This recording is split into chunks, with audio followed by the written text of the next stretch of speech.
One of the most prominent ideology अगर waste में कोई डेवलप होती है 19th सेंचुरी में, तो उसे हम कहते हैं मार्क्सिस्ट आइडियोलॉजी। मार्क्सिस्ट आइडियोलॉजी न सिर्फ एक क्रांतिकारी आइडियोलॉजी कंसीडर की जाती है, बल्कि ये एक पूंजीवाद के सामने या कैपिटलिज्म के सामने एक सीरियस थ्रेट के रूप में भी सामने आती है, क्योंकि ये एक ऐसा अल्टरनेटिव वे में अपनी पॉलिटिक्स करती है जिससे कि जो कैपिटलिस्ट हैं उन्हें भी अपने पॉलिसीज़ में रिफॉर्म्स लाने पड़ते हैं। तो जाहिर सी बात है, जब इस तरह की कोई आइडियोलॉजी डेवलप होती है तो उसके साथ एक पॉलिटिकल, इकोनॉमिकल और हिस्टोरिकल वे में एक रिलेशनशिप डेवलप होता है, और उससे क्या होता है, इन तीनों ही सब्जेक्ट में इस आइडियोलॉजी का असर पड़ता है। मैंने पहले भी बताया था या अभी भी बता दे रहा हूँ, खुद कैपिटलिज्म भी जब समाज में आता है तो वो एक आइडियोलॉजी के रूप में आता है। वो एक ऐसी आइडियोलॉजी के रूप में आता है जो उस वक्त के एग्जिस्टिंग सोसाइटी को पूरी तरह से बदल के रख देता है। कैपिटलिज्म का असर न सिर्फ हिस्टोरियोग्राफी में पड़ता है, बल्कि पॉलिटिकल और इकोनॉमिकल पर्सपेक्टिव में भी पड़ता है। वही काम 19th सेंचुरी में मार्क्सिस्ट हिस्टोरियोग्राफी कैपिटलिज्म के साथ करता है। तो हेलो फ्रेंड्स, मेरा नाम है सारांश दुबे, और मेरे वीडियो में मैं आपको मार्क्सिस्ट हिस्टोरियोग्राफी के रिलेटेड कुछ ज़रूरी चीज़ों को आपके सामने साझा करूँगा। तो बात करते हैं मार्क्सिस्ट हिस्टोरियोग्राफी की या मार्क्सिज्म की। तो मार्क्सिस्ट हिस्टोरियोग्राफी, या फिर हम कहें उससे पहले मार्क्सिज्म को समझने के लिए हमें चाहिए कि हम पहले मार्क्सिस्ट या कार्ल मार्क्स की जो आइडियोलॉजी रही है उसका बैकग्राउंड क्या है।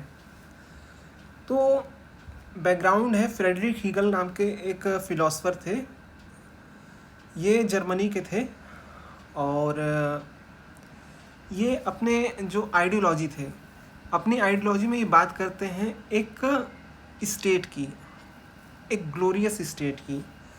और इनके हिसाब से अगर हम बात करें तो एक ग्लोरियस स्टेट कैसा होता है, और या ग्लोरियस स्टेट का वजूद में कैसा आता है, ये समझने के लिए बहुत ज़रूरी है कि आप इनके आइडिया ऑफ डायलेक्टिकल हिस्टोरिसिटी को समझिए। अब देखिए, ये बात करते हैं 3 चीज़ों की अपने इस डायलेक्टिकल हिस्टोरिक में। वो 3 चीज़ें क्या हैं? वो 3 चीज़ें थेसिस, एंटीथेसिस और सिंथेसिस। मतलब इनके ये बताते हैं कि समाज में, मानव समाज में कोई भी बदलाव आता है तो थेसिस और एंटीथेसिस में संघर्ष के ज़रिए आता है, और इन दोनों के बीच में जो संघर्ष होता है उससे एक नई व्यवस्था कायम होती जो इन दोनों के गुणों को समाहित करती है, जिसे हम कहते हैं सिंथेसिस। तो जो ये इनका जो डायलेक्टिकल हिस्टोरिसिटी था, इसमें ये मानते थे कि जो समाज है हमारा, वो एक आदर्शवादी समाज है। एक आदर्शवादी या एक विचारधाराओं से देश बनता है। जब देश, और ये विचारधारा कैसे बनती, जैसे इनकी बात करें तो थेसिस में कहते हैं कि एक फैमिली होती है, एंटीथेसिस में ये रखते हैं एक सोसाइटी को या सिविल सोसाइटी को, और सिंथेसिस में ये एक स्टेट की बात करते हैं। ये कहते हैं कि फैमिली की जो वैल्यूज़ हैं या फैमिली के जो आइडियाज़ हैं वो प्रेम पे आधारित होते हैं, यानी लव पे आधारित होते हैं। वहीं सिविल सोसाइटीज़ की या सोसाइटी की अगर बात करें तो उसके जो आइडियोलॉजी होती है, उसकी जो आइडियाज़ होते हैं वो कंपटीशन पे आधारित होते हैं, यानी यूनिवर्सल कंपटीशन के आधार पे होते हैं। अब इसमें ये बात करते हैं कि सार्वभौमिकता की जो अवधारणा समाज में रहती है, और प्रेम की जो अवधारणा परिवार में रहती है, इन दोनों से ही इन दोनों के ही मिलने से एक राज्य का गठन होता है, जो इनके हिसाब से एक सार्वभौमिक प्रेम की बात करता है। यानी कि इनके हिसाब से अगर बात करें तो राज्य एक ईश्वरीय या दैवीय आशीर्वाद है, और ऐसे दैवीय आशीर्वाद के खिलाफ हमें विद्रोह नहीं करना चाहिए या हमें आवाज़ नहीं उठानी चाहिए। तो यहाँ पे ये एक राज्य को एक ईश्वरीय देन मानते हैं या ईश्वर का अंश मानते हैं। अब इनकी जो इस मॉडल था, इनके जो इस जरिया था, जिस जरिए से इन्होंने अपने इस राज्य का गुणगान किया, उस जरिए का सबसे बड़े प्रशंसक थे इनके एक और जर्मन थिंकर जिनका नाम था कार्ल मार्क्स। कार्ल मार्क्स की अगर मैं बात करूं तो इन्होंने हीगल के डायलेक्टिकल मटेरियलिज्म को एक्सेप्ट किया और कहा कि बिल्कुल हीगल साहब बिल्कुल सही कहते हैं कि समाज में जो बदलाव आता है वो थेसिस और एंटीथेसिस के बीच में संघर्ष करके ही आता है, और इन दोनों के बीच में जो संघर्ष के बाद जो स्थिति उत्पन्न होती है वो एक नए सृजन को या वो एक नया समाज का गठन करती है, और उस नए समाज में इन दोनों की ही खूबियाँ होती हैं। लेकिन कार्ल मार्क्स ये कहते हैं कि यहाँ पे कोई भी समाज अगर बदलाव आता है या इतिहास में भी कोई समाज बदलाव आया है तो उसके पीछे वजह विचारधाराओं का नहीं बल्कि आर्थिक प्रोडक्शन के कारणों का है, यानी कि आर्थिक उत्पादन के साधनों का रहा है। यानी इनके हिसाब से अगर बात करें तो यहाँ पे ईश्वरीय कृपा नहीं बल्कि आर्थिक संसाधनों के उत्पादन के ऊपर नियंत्रण के ऊपर बेस रहा है। अपने इस डायलेक्टिकल थ्योरी को ये कहते हैं द्वंद्वात्मक भौतिकतावाद, और हीगल के जो थ्योरी थी उसको कहा गया है द्वंद्वात्मक आदर्शवाद। तो कार्ल मार्क्स का जो द्वंद्वात्मक भौतिकतावाद या डायलेक्टिकल मटेरियलिज्म है, इसमें ये कहते हैं कि जो राज्य होता है या मतलब जो थेसिस होता है, एंटीथेसिस होता है और सिंथेसिस होता है। अगर यहाँ पे हम भौतिकतावाद की बात करते हैं तो यहाँ पे थेसिस का संघर्ष एंटीथेसिस से होता है और इससे एक सिंथेसिस बनता है, और यहाँ पे थेसिस में कैपिटलिज्म को रखा है यानी पूंजीवाद को रखा है। एंटीथेसिस में इन्होंने रखा है सर्वहारा वर्ग को यानी प्रोलेटेरिएट क्लास को रखा है, और इन दोनों के संघर्ष से जो स्थिति उत्पन्न होती है वो होती है एक क्लासलेस सोसाइटी, जिसे इन्होंने कहा है एक कम्युनिस्ट स्टेट या साम्यवादी सरकार। अपने इस थ्योरी को ये और आगे बढ़ाते हुए कहते हैं कि इतिहास हमेशा से ये गवाह रहा है कि जो समाज में जो भी बदलाव हुए हैं वो वर्ग संघर्ष के कारण हुए हैं, यानी क्लास कॉन्फ्लिक्ट के आधार पे हुए हैं, न कि विचारों के कॉन्फ्लिक्ट के आधार पे हुए हैं। अपनी इस आइडियोलॉजी को, अपनी इस बात को इन्होंने आगे जोड़ते हुए इन्होंने ये कहा है कि इस चीज़ को आप इस तरीके से समझिए कि प्राचीन यूनान में क्या होता था कि प्राचीन यूनान में दासों की स्थिति बड़ी जटिल हुआ करती थी, और उनके जो मालिक होते थे वो इनसे बिना मजदूरी के इनसे ऐसे काम कराते थे जो मतलब एक तरीके से शुद्ध रूप से कहा जाए तो ये एक शोषण ही था। फिर मध्यकाल के अगर बात करते हैं तो जब सामंतवाद आता है यानी फ्यूडलिज्म आता है तो सर्फ्स की जो हालात रहते हैं वो उन हालात में जो इनके फ्यूडल लॉर्ड्स होते हैं वो इनका बहुत ज़्यादा शोषण करते हैं, यानी जो इनके जो कृषक रहता है उसका जो सामंती नेता रहता है वो इनका काफ़ी ज़्यादा शोषण करता है, और इस शोषण का हालात ये बन जाता है कि इन दोनों में संघर्ष होने लगता है और उस संघर्ष से फिर एक नई व्यवस्था का जन्म होता है जिसे हम कहते हैं पूंजीवाद। अब ये पूंजीवाद क्या करता है कि ये सामंतों से उनकी जो भी प्रिविलेज थी वो छीन लेता है और धीरे धीरे एक ऐसी स्थिति आती है कि खुद को सामंत के स्थान पर बैठा लेता है और इंडस्ट्री कायम कर लेता है। जब ये उद्योग स्थापित हो जाते हैं तो इन उद्योगों में स्थापित होने के बाद यहाँ पे काम करने वाले मजदूरों को खुद वैसे ट्रीट करता है जैसे एक समय सामंत इनके साथ ट्रीट करते थे। लेकिन यहाँ पे ये बात कहते हैं कि बस अच्छी चीज़ ये है कि ये मज़दूरों को वेतन देते हैं, बल्कि जबकि सामंत मज़दूरों को या फिर इन लोगों को कोई उपभोक्ता के उत्पादन के साधनों पे इनका कोई अधिकार नहीं था। तो ये यहाँ पे ये स्थिति पूरी इस इतिहास की इस तरह व्याख्या करते हैं।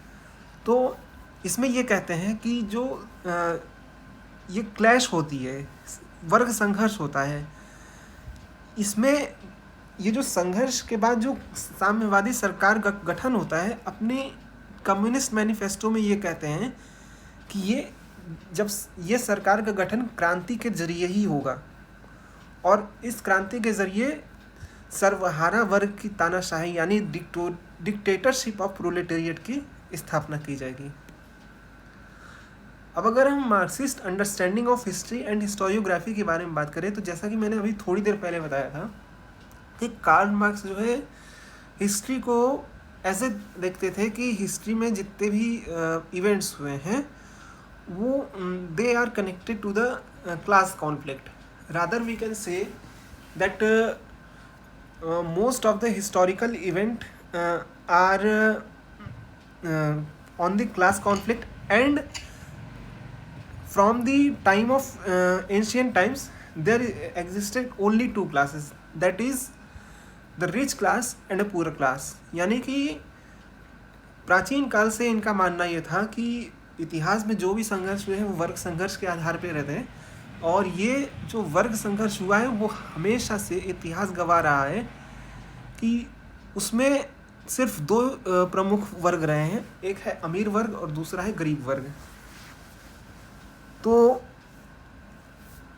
तो ये चीज़ तो मैंने बताया कि मार्क्सिस्ट की कैसे इनकी अंडरस्टैंडिंग रही। अब हम कुछ बात करते हैं कुछ प्रमुख इतिहासकारों की। सारे इतिहासकारों को जो मैंने मेंशन किया उसको याद करने की ज़रूरत नहीं, लेकिन कुछ के नाम बहुत ज़रूरी है जहाँ पे आपको दिख रहा होगा कि उनके काम ज़्यादा हैं। जैसे क्रिस्टोफर हिल एक बहुत ही मशहूर इतिहासकार हैं। इनकी हालांकि मैं सबके बारे में बताऊंगा, लेकिन मैं एक बार दिखा दे रहा हूँ कि कौन कौन से इतिहासकार हैं जो एग्ज़ाम में पूछ सकता है। बट आई कांट से कि जो मैंने मेंशन किया है उसमें से नहीं पूछेगा। You never know what will happen in the future। So शुरुआत करते हैं जॉर्ज लेफेब्रे से। जॉर्ज लेफेब्रे की अगर हम बात करते हैं तो ये एक he was a French philosopher, या I think he was a French historian, और वो 19वीं सदी में उसका जन्म हुआ था जैसा कि लिखा है। और लेफेब्रे अ फ्रेंच हिस्टोरियन, हिज बुक जो उसकी बुक थी the coming of a French revolution 1939, the peasant of northern France and the great fear of 1789। यहाँ पे वो जाहिर सी बात है कि अपने इस किताब में फ्रेंच रेवोल्यूशन को काफ़ी ज़्यादा हाईलाइट करा और इसका काम बेसिकली फ्रेंच रेवोल्यूशन पे हमें देखने को मिलता है। देन उसके बाद अगर हम बात करते हैं तो मॉरिस डॉब है। मॉरिस डॉब कोई एक समाज, he was not a social historian, he was basically an economic historian. तो इसकी जो किताब है studies in the development of a capitalism, ये अपने बताता है कि किस तरीके से कैपिटलिज्म का विस्तार हुआ है in the perspective of Marxism obviously. फिर अगर हम बात करें तो तीसरे हैं जॉर्ज रूट की। जॉर्ज रूट भी काफ़ी मशहूर हैं और इनसे भी अभी तक नहीं पूछा है, लेकिन आई थिंक पूछेगा। तो ये भी एक इम्पॉर्टेंट मार्क्सिस्ट हिस्टोरियन रहे हैं। और हिस्ट्री में अगर बात करें तो ये हिस्ट्री फ्रॉम बिलो से भी जुड़े हुए हैं। मतलब एक तरीके से बात करें तो ये सबाल्टर्न हिस्टोरियोग्राफी से भी जुड़े रहे हैं। Crowd in the French revolution, crowd in history, revolution in Europe, Paris and London in 18th century, ideology in popular protest and the French revolution. तो ये इनके कुछ काम थे। और जाहिर सी बात है इनका काम फ्रांस और इंग्लैंड में एक कंपैरिजन देखने के अलावा ज़्यादातर इनका काम हमें फ्रेंच रेवोल्यूशन के ऊपर ही देखने को मिलता है। एंड अपने इस काम में he discuss in detail the nature of the revolution and the participation of ordinary people in it. जैसा कि मैंने बताया कि ये हिस्ट्री फ्रॉम बिलो यानी एक तरीके से सबाल्टर्न हिस्टोरियोग्राफी को फॉलो करने वाले लाइन के थे। तो ये यहाँ पे इन बुक्स में किस तरीके से पीपल्स पार्टिसिपेशन रहा है इस फ्रेंच रेवोल्यूशन में वो बताते हैं। इसके अलावा एल्बर्ट सुबोल एक फ्रेंच हिस्टोरियन रहे हैं। इनका भी काम हमें फ्रेंच रेवोल्यूशन में ऊपर देखने को मिलता है। और फ्रेंच रेवोल्यूशन के नाम से ही इनकी दो किताबें, एक फ्रेंच में एक इंग्लिश में देखने को मिलती है, जो कि 62 और 74 में पब्लिश हुई थी। Then we come towards Rodney Hilton. Rodney Hilton is considered as one of the greatest historian of medieval Europe. His work has immensely enriched our understanding of the peasantry of medieval Europe. यानी ये मध्यकाल के Europe के ऊपर काम करते हैं। और जैसा कि इनके दो काम देखने को मिलते हैं, अ medieval society and bond main made free. तो इन दोनों कामों में ये बताते हैं कि किस तरीके से एक जब जो फ्यूडलिज्म यूरोप में डेवलप होता है और इसके साथ ही साथ जो वहाँ पे जो फ्यूडलिज्म डेवलप होता है उससे एक कैसे मकड़ जाल बनता है, जिस मकड़ जाल में अंतोगत्वा ये आम जन फंसते जाते हैं। सो ये एक इनके खास काम में देखने को मिलता है। देन बहुत इम्पॉर्टेंट मार्क्सिस्ट हिस्टोरियन है जिसका नाम है क्रिस्टोफर हिल। क्रिस्टोफर हिल की अगर बात करें तो ये इंग्लैंड से बिलोंग करते हैं। और ये इनकी जो किताब है इकोनॉमिक प्रॉब्लम्स ऑफ चर्च 1956, इस बुक में ये बताते हैं कि किस तरीके से इंग्लैंड में जो चर्च सिस्टम था या पूरे यूरोप में पूरे यूरोप की अगर बात करें तो वहाँ पे जो यूनिवर्सल चर्च सिस्टम था उससे किस तरीके से प्रॉब्लम क्रिएट होती है। Then puritanism and revolution, century revolution 1961, intellectual origin of English revolution 1965, anti Christ in the 17th century England यानी प्रोटेस्टेंट मूवमेंट की ये बात कर रहे हैं। The world turn upside down 1972 and the change and the continuity in the 17th century 1974। यानी कि ये कुछ इनके मेजर काम हैं जो मतलब देखने को मिलता है। देन बहुत इम्पॉर्टेंट मार्क्सिस्ट हिस्टोरियन है वेस्टर्न मार्क्सिस्ट जिनका नाम है एरिक हॉब्सबॉर्न। एरिक हॉब्सबॉर्न अगर हम बात करें तो ये मॉडर्न एज के सबसे ग्रेटेस्ट सबसे महानतम हिस्टोरियन माने जाते रहे। एक्चुअली इनकी डेथ हो गई है। सो ये जो है पीजेंट हिस्ट्री के ऊपर इनका बहुत बढ़िया काम है। एक तरफ ये ओरिजिन ऑफ कैपिटलिज्म और इम्पेरियलिज्म के ऊपर बात करते हैं, जिनमें इसे इस काम से रिलेटेड इनका जो काम है वो है इंडस्ट्री एंड एम्पायर 1968 में।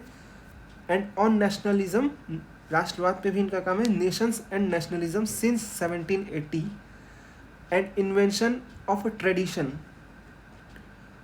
1983 में ही।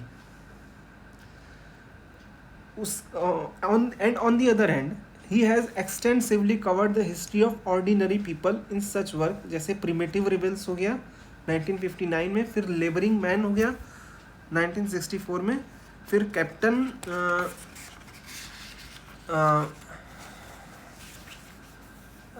स्विंग हो गया जॉर्ज रूट के साथ 1969 में, जो कि अगेन एक हिस्ट्री फ्रॉम बिलो के राइटर्स हैं हिस्टोरियन रहे हैं, 1969 में इनका काम है। देन उसके बाद बैंडिट्स हैं 1969 में,